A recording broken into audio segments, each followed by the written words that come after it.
Um artigo publicado pela Universidade de Oxford mostrou que o crescimento das estatísticas de atos e tentativa de suicídio e autolesão nos últimos anos coincidiu com o crescimento, do uso de tecnologias digitais como smartphones, computadores e acesso à internet. Os indícios de possíveis prejuízos à saúde mental de crianças e jovens pela inclusão desses equipamentos ao cotidiano de jovens motivaram muitos pesquisadores a buscar a existência de uma relação direta entre um fenômeno e outro.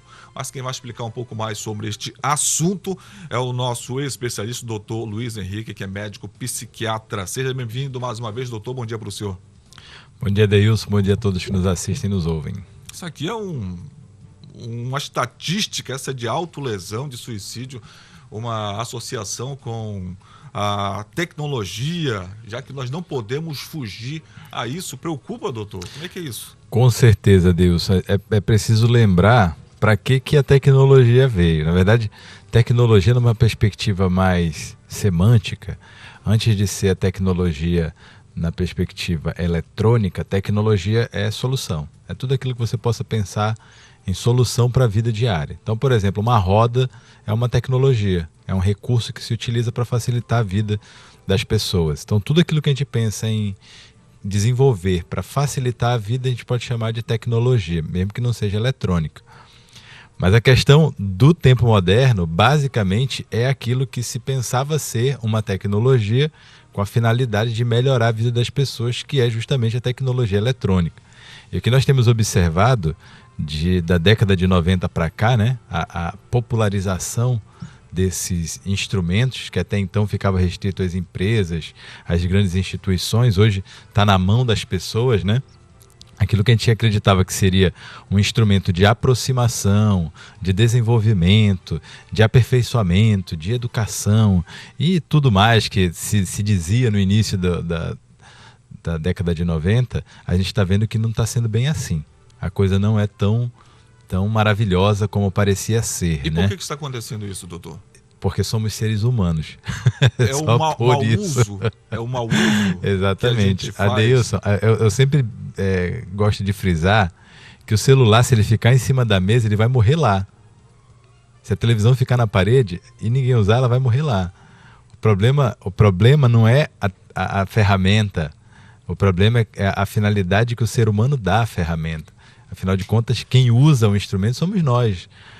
O instrumento em si, ele fica ali, ele fica à mercê de nós, né?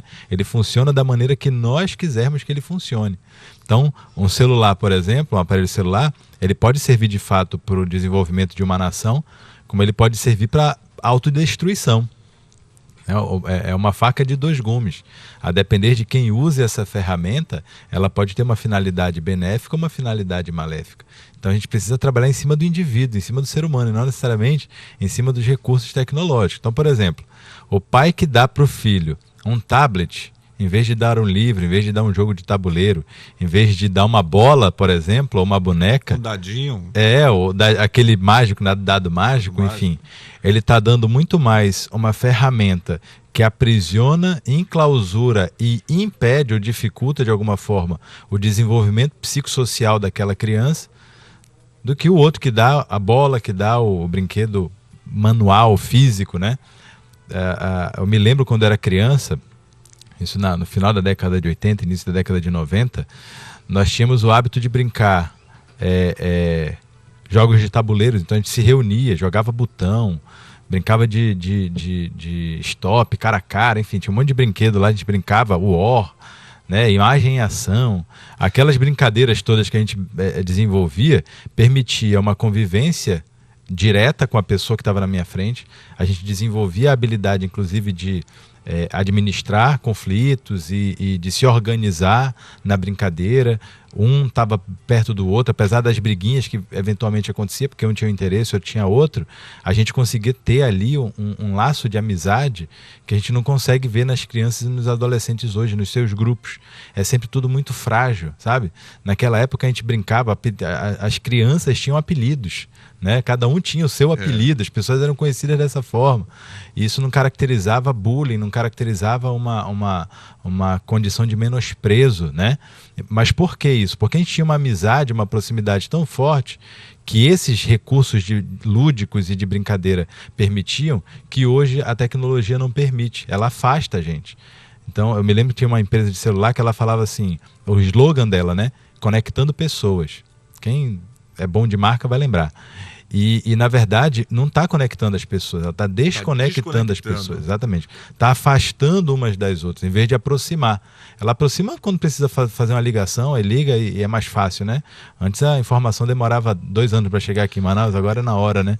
Mas, de fato, a gente está cada vez mais olhando para baixo, olhando para a tela do celular, está cada vez mais preocupado em dar atenção a quem está na linha do que para quem está na nossa frente. Então, se eu estou aqui conversando com você, meu telefone toca, a tendência é, peraí, adeus, rapidinho, e querer atender o telefone, em vez de dar atenção para quem está aqui. Então, a tecnologia, dependendo de como é usada, ela traz prejuízos para as relações, principalmente. Eu conversei, inclusive, recentemente com um pediatra, ele disse que a criança se desenvolve melhor na companhia de outras crianças. De outras crianças, claro. E não é o que está acontecendo. Não é o que está acontecendo. A gente tem visto justamente o contrário disso.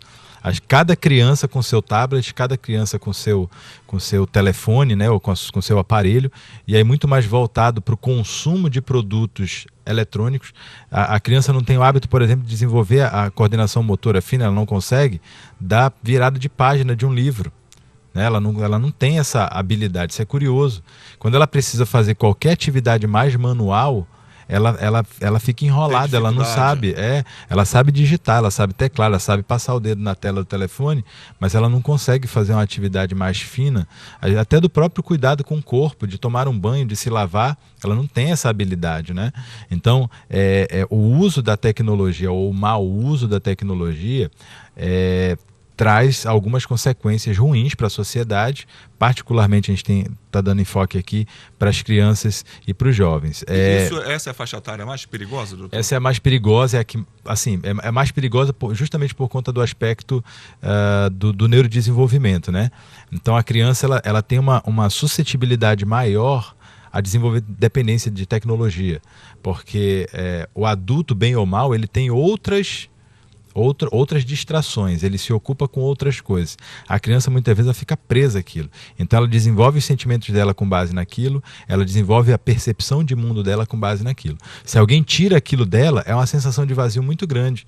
Então a tendência dela é querer voltar a consumir aquilo, é voltar a ter o uso da tecnologia. Então ela tem uma predisposição muito maior. E o que fazer? Qual a sua orientação como especialista para os pais, Isso. já que os pais também estão envolvidos nesse mundo tecnológico, para que a criança não entre em estatística como, por exemplo, 800 mil pessoas morrem no mundo por causa de suicídio, segundo a OMS. E você tocou no ponto-chave disso. Na verdade, o problema são os pais. Esse é o grande problema.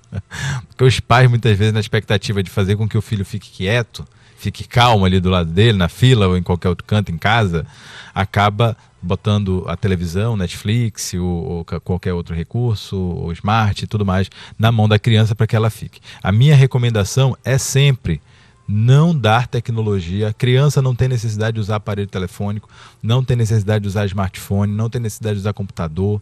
Criança e adolescente tem que utilizar livros, ter contato direto umas com as outras. Meu filho, por exemplo, mais velho, ganhou um celular agora, tem 16 anos.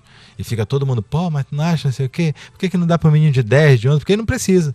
E se ele quer ligar para mim, ele quer falar comigo, mais novo, ele vai falar com a secretária da casa, que vai ligar para mim, e aí por meio dela a gente vai trocar as ideias. Então as crianças, elas têm que ter uma vida real, elas precisam se desenvolver no mundo real. Então a tecnologia ela não vai necessariamente provocar um transtorno mental, mas pode fazer perceber que a criança tem um transtorno mental. No caso da depressão, por exemplo, as publicações de cunho negativo, de cunho suicida, como você bem mencionou ainda há pouco, a dificuldade de se manter longe daquele aparelho, da tecnologia, dos amigos virtuais, tem muito mais virtual do que amigo real, né? Então, assim, são indícios, amigos, né? Conexões.